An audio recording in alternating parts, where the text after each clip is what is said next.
You're doing it. Yeah, for sure. What's up, ladies and gentlemen? Welcome to the Beware the Dog podcast with your host, Henry Jimenezki, and my co-host. Manny Rowland. And first of all, we just got finished with a great training session.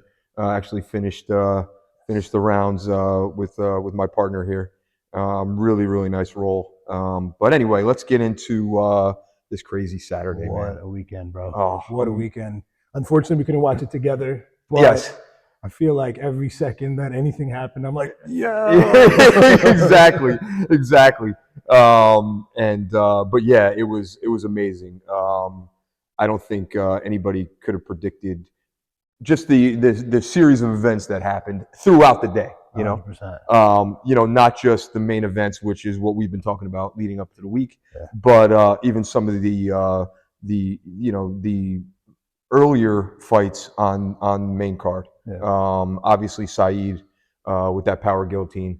I got to say that of the night, that was my favorite. I mean, there's a lot of things that happened, but that was my favorite moment of the night because it was just so, textbook. It was so correct. It was nice, man. Beautiful, man, beautiful. And I really like that guillotine. And the more I try to do it, the more I realize how it's not an easy choke to catch either. I've seen some interesting renditions where like they'll take like a collar tie and almost like figure four Yep. and pull them into it. Yep. Which is an interesting kind of take. It is. But for my stubby arms, it doesn't work the same.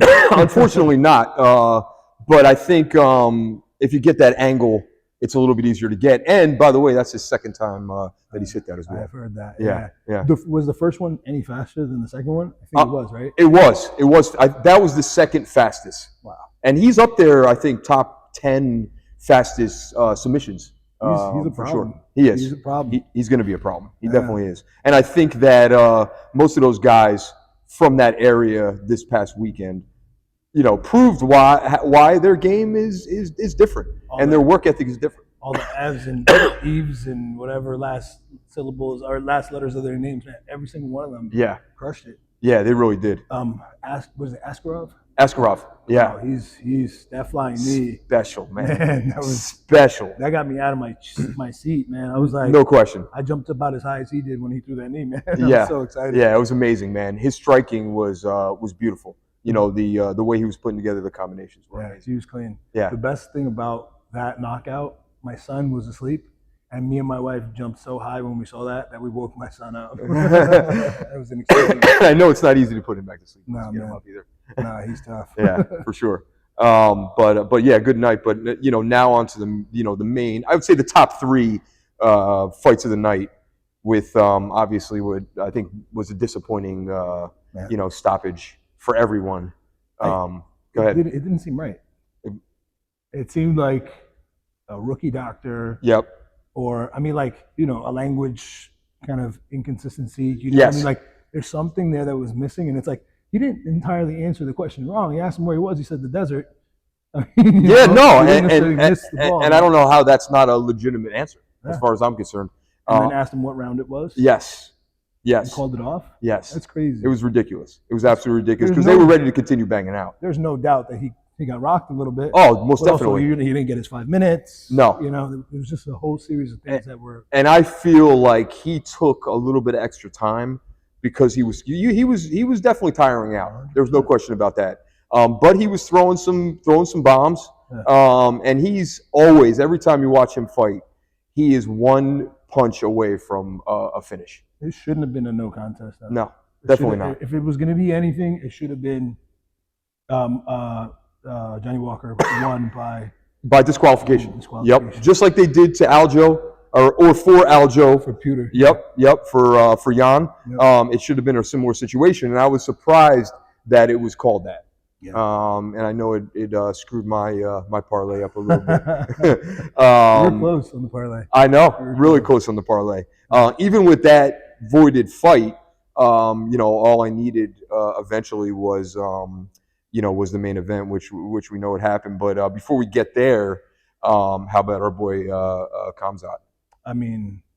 There's all this stuff that they're saying that he's who he beat was a retired, or not retired, but like a couched former champion from a lesser weight and all these other things, but like he still fought his ass off. No question, no question. And call it what you want, but the guy has done what he's needed to do in every single fight. No question. I think it's a.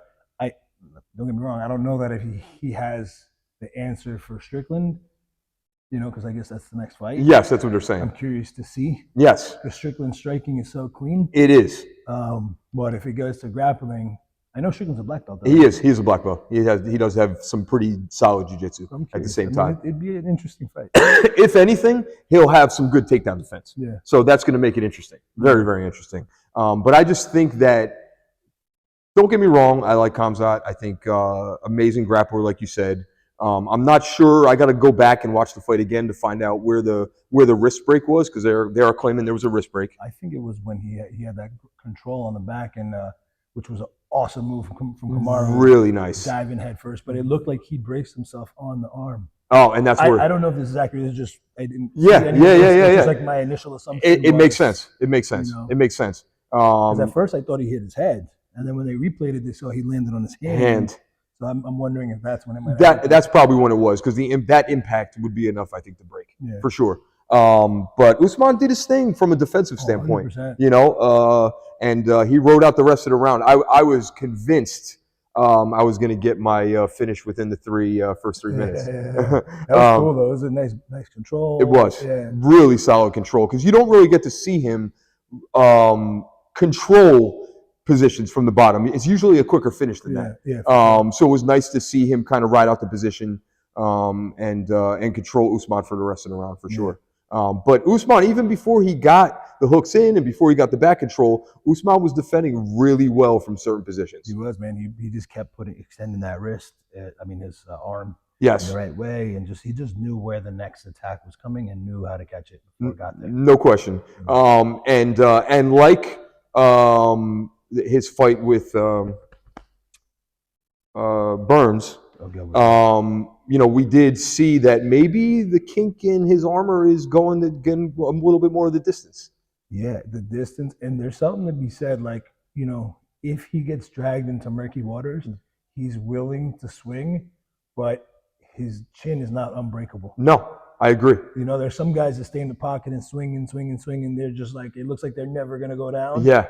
Khamzat looks like he gets a little wobbly. Yes, and we saw that with Usman. A couple shots that Usman gave him, you know, and Usman has hands. And it's the same thing as that happened with Burns. And, you know, if somebody has got hands, yes, puts their hands on them, Strickland, you know, it might look a little different for him. Especially with the way that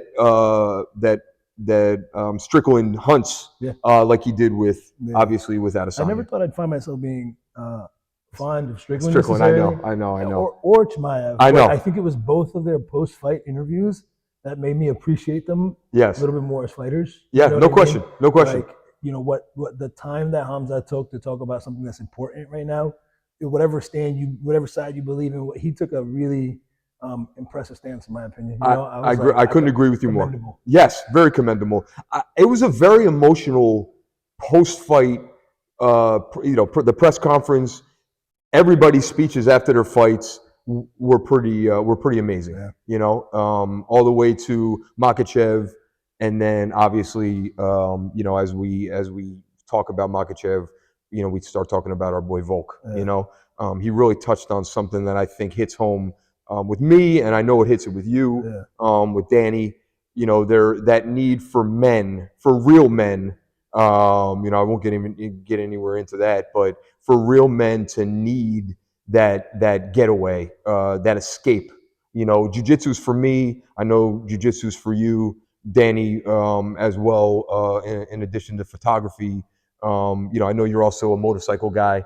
You know, so there's something to be said about that need for men to be with other men and bonding in whatever it may be. It's a support system, man, and it's like, you know, I've always felt like, you know, we high five each other a lot of times on stupidity, and not commend each other on like honorable behavior, things that you know, treating our loved ones with respect and dignity, and you know, treating others like correctly. It's it's not as high-fived as much. It's more like, Yeah. you know, it's the stupid things in life often are celebrated. Yeah. But I think in a place like this, and in a place where, you know, you're basically putting it all out on the line, Yeah. there's more of like an accountability Yes. that, and it creates a brotherhood. Yes. And that brotherhood is like, it creates just such a strong bond where men support one another. And like, you know, I know you'd never high five me if I came in here and told you I did some dumb shit. No, definitely not. You'd call me on it, you know?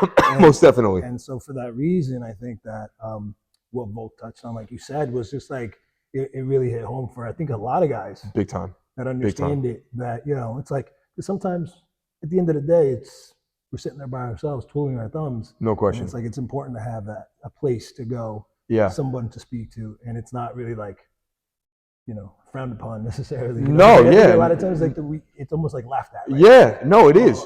It's laughed out. It's we're expected to do certain things that I think, not that I'm looking for a pat on my back, you know, don't misunderstand what I'm saying, but we're expected to be a certain way and do certain things that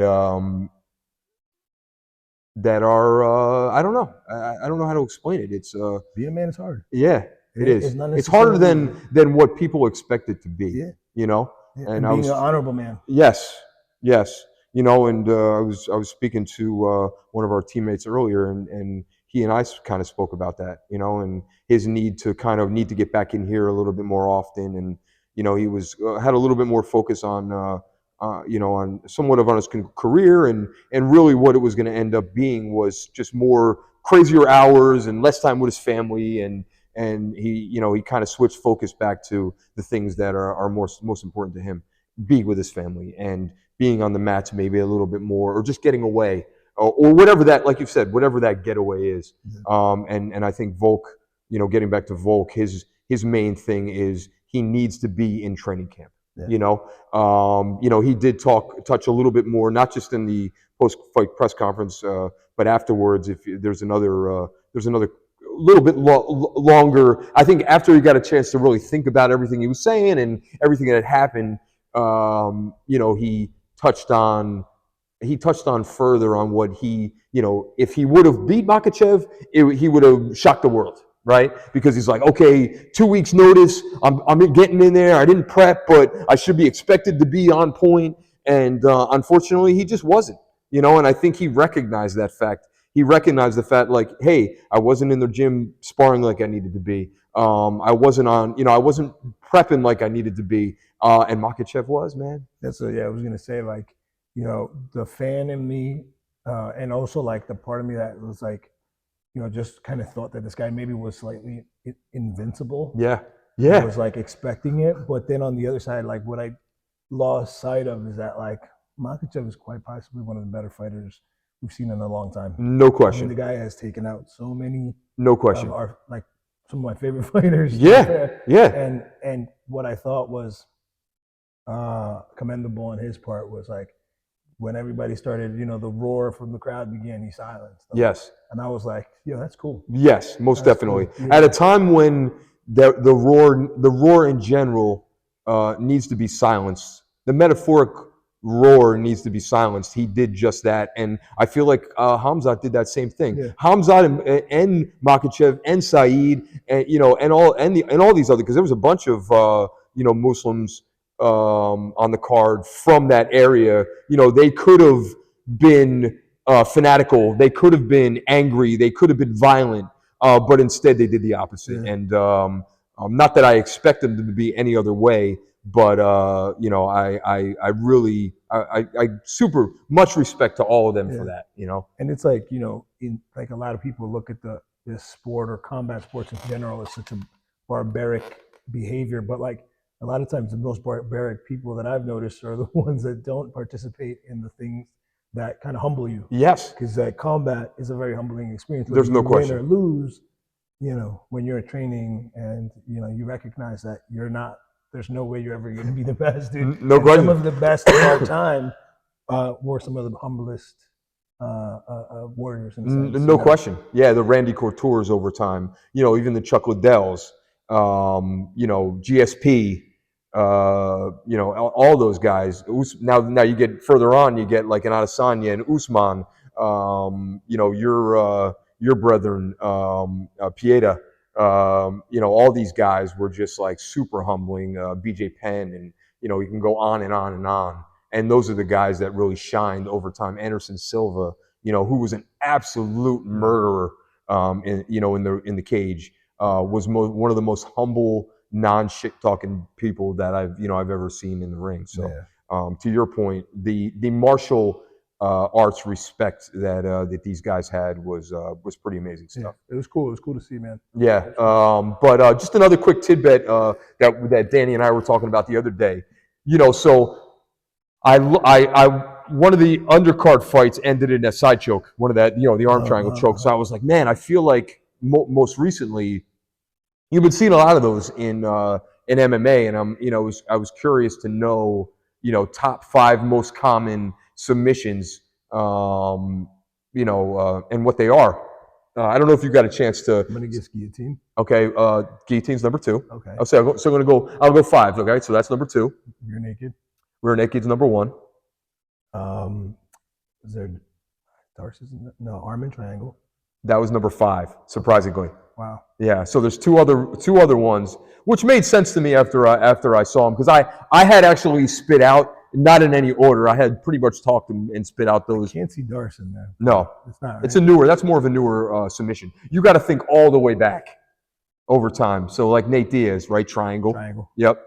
And then obviously, I think one that spans across women, men, everything is the limb breaker, the armbar, the classic armbar. Okay. Yeah. So it was rear naked choke, guillotine, armbar, triangle, and then. See, I was only thinking strangles. I know. Yeah, no, and with MMA, you know, strangles are, especially now. We're seeing more. We're seeing gator rolls into anacondas. We're seeing darces, like you talked about earlier. Obviously, rear naked chokes. Different aspects of guillotines, arm in and without. You know, that it tends to, the chokes tend to be a little bit more prevalent, but yeah, those are I can't believe some of the more Saeed popular. put that guy to sleep, man. It's pretty awesome. In my head. It was pretty awesome, and he was tapping previous to him letting go. Yeah. But to his point, man, if the ref's not pulling you off, you got to keep that choke on, because how many times have we seen guys, you know, tap and then try to pretend like they didn't tap, and then the fight goes on, and maybe the guy loses because he let go too soon. So this next card, man, how excited are you for that? Oh my It's God, a good-looking card. I can't wait, man. Right. I cannot wait. Who do you got? Wait, so it's wait. 2 cards you're talking about. I'm talking 2 cards ahead. I'm talking about Jones. And Yep. Who you got? Who you got? I mean, I think Jones. I think so too. I think so too. It's an inclination. Somewhat of a no-brainer. Yeah. Although Miosic's grappling is way better than. His striking is yes. good too. Yes. Yes. And what about Pereira versus who's Pereira going against? Blachowicz. Jan. Yeah. I'm going with Pieta, man. Yeah. I'm going with Pieta. I think even though Adesanya, when he went up against Jan, he lost. And pretty. I mean, it was Jan beat him up pretty good. Yeah. I think Pieta is just a better fighter when he's going up in weight. In that weight class. Yes, I do. And I was surprised, to go back to this card. I was surprised to see how good Usman was. And going up in weight as well. Yeah. You know, he really looked good. But I do like Pieta on that card. And then what else is? What's the card prior though? That's this weekend. What's this? Oh, that's right. But the next pay-per-view is The next Almeida versus. Isn't that Fight Night? Almeida versus. That is, but the next pay-per-view is John Jones. Yeah, that's John Jones. This is the next which one pay-per-view. is 96? What do you mean? Yeah, that's after. That's December. Leon. Oh, Leon. That's the one I'm talking Yes. about. Yeah. Who else is on the Jones card? Good. I know. I can't wait, dude. So Pereira is going to go against. Jan. Yes. Yep. And then Diego Lopez goes against Sabatini. Yeah. Diego Lopez is nice, bro. Yeah. Great. Another submission artist. Yeah. Jessica Andrade goes against Mackenzie. Yes, Mackenzie Dern's on I that love card too. Mackenzie. Another submission artist. And she was her last fight. She was good, man. She looked awesome. Andrade's coming off of a loss. Yep. Dern is coming off of A win. one heck of a performance. A one heck of a I performance. mean, that was like a clinic, that last fight Yes. he had, man. Yeah, and Dern, I think, you know, being in New York, I think you're going to get a nice little Brazilian crowd. So I think you're going to have the crowd behind her. So I have to give it to Dern on that one for sure. And then obviously you talked about Leon fighting what's his name, Kobe. Yeah. Who do you got in that fight? Man, I'm going with Kobe, man. Are you? I am. Yeah. I think he's a way different fighter than Usman. Obviously, good wrestling, good striking, power in his hands. He's aggressive. Yeah. He's a good grappler. I mean, good grappler. Yes, grappler. most So definitely. I think that's going to be an additional concern for Leon. No question. Man, but you know, headshot, bang. I know. That It's going to be interesting, and his takedown defense is that man good. could crack. Yeah, dude, That man and could Leon's takedown defense is really good. Yeah. His striking is solid. So it's going to be a good one. I must just really like the Rocky story. You know what I mean? 'Cause Yeah. I get excited about the thought of like the sequel coming. You know, where he defends his title. No question. You know? No question. But it should be exciting ones. But all right, man. Good Yeah. stuff. Signing off as always. Yes, sir. It was All right.